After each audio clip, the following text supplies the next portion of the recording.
ನೊಂದ ಜೀವಕ್ಕೆ ಮುರಿದ ಮನಸ್ಸಿಗೆ ಪ್ರಶ್ನೆಗಳಲ್ಲಿ ಸಿಲುಕಿದ ಜೀವನಕ್ಕೆ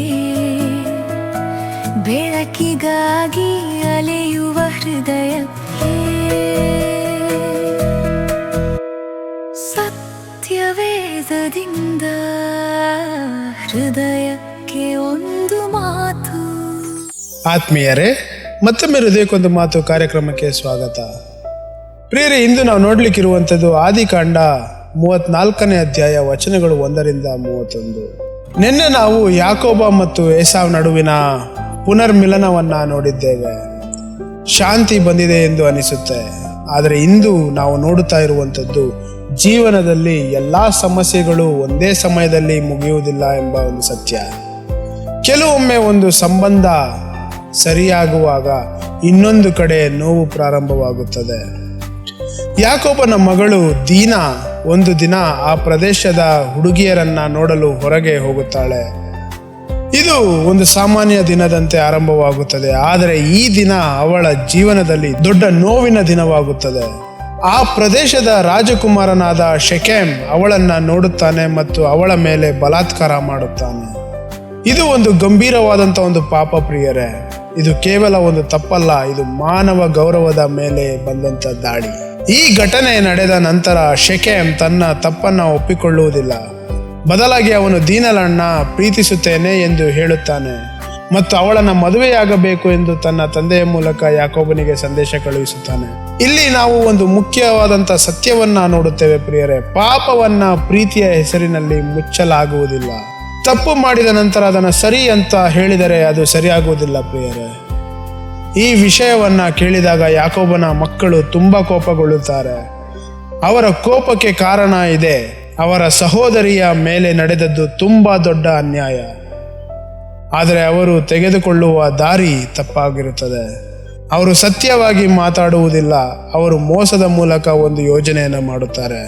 ಅವರು ಹಮೋರ್ ಮತ್ತು ಶೆಕೆಮ್ ಅವರಿಗೆ ಹೇಳುತ್ತಾರೆ, ನೀವು ನಮ್ಮ ಕುಟುಂಬದೊಂದಿಗೆ ಸಂಬಂಧ ಹೊಂದಬೇಕಾದರೆ ನಿಮ್ಮಲ್ಲಿರುವ ಎಲ್ಲ ಪುರುಷರು ಸುನ್ನತಿ ಮಾಡಿಕೊಳ್ಳಬೇಕು ಎಂದು. ಶೆಕೆಮ್ ಮತ್ತು ಅವನ ಜನರು ಇದನ್ನ ಒಪ್ಪುತ್ತಾರೆ. ಅವರು ತಮ್ಮ ನಗರದಲ್ಲಿರುವ ಎಲ್ಲ ಪುರುಷರನ್ನ ಸುನ್ನತಿ ಮಾಡಿಸುತ್ತಾರೆ.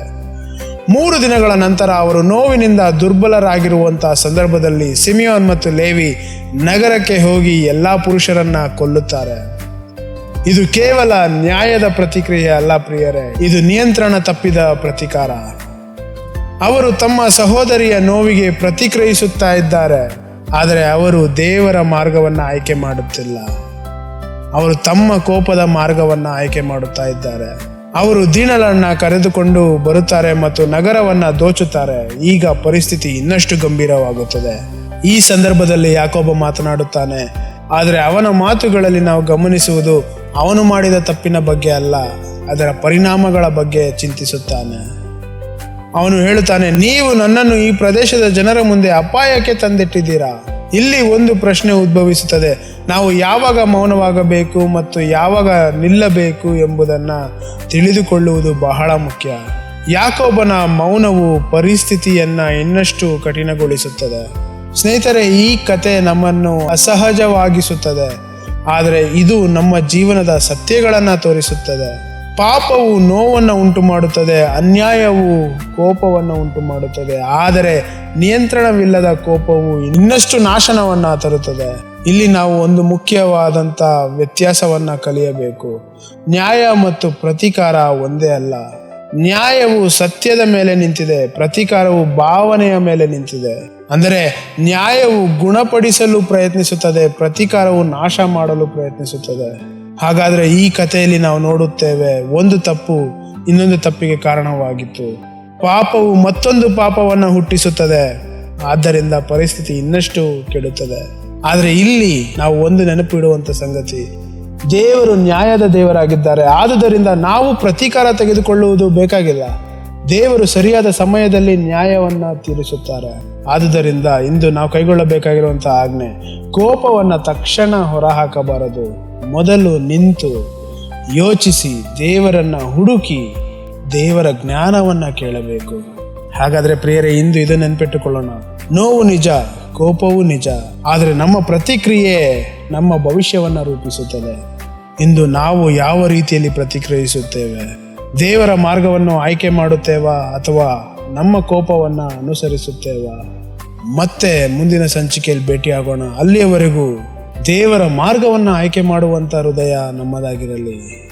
ಆಮೇನ್. ದುಂದ ಜೀವಕ್ಕೆ ಮುರಿದ ಮನಸ್ಸಿಗೆ ಬೆಳಕನ್ನು ಹುಡುಕುವ ಹೃದಯಕ್ಕೆ ಸತ್ಯವೇದದಿಂದ ಹೃದಯಕ್ಕೆ ಒಂದು ಮಾತು. ಹೃದಯ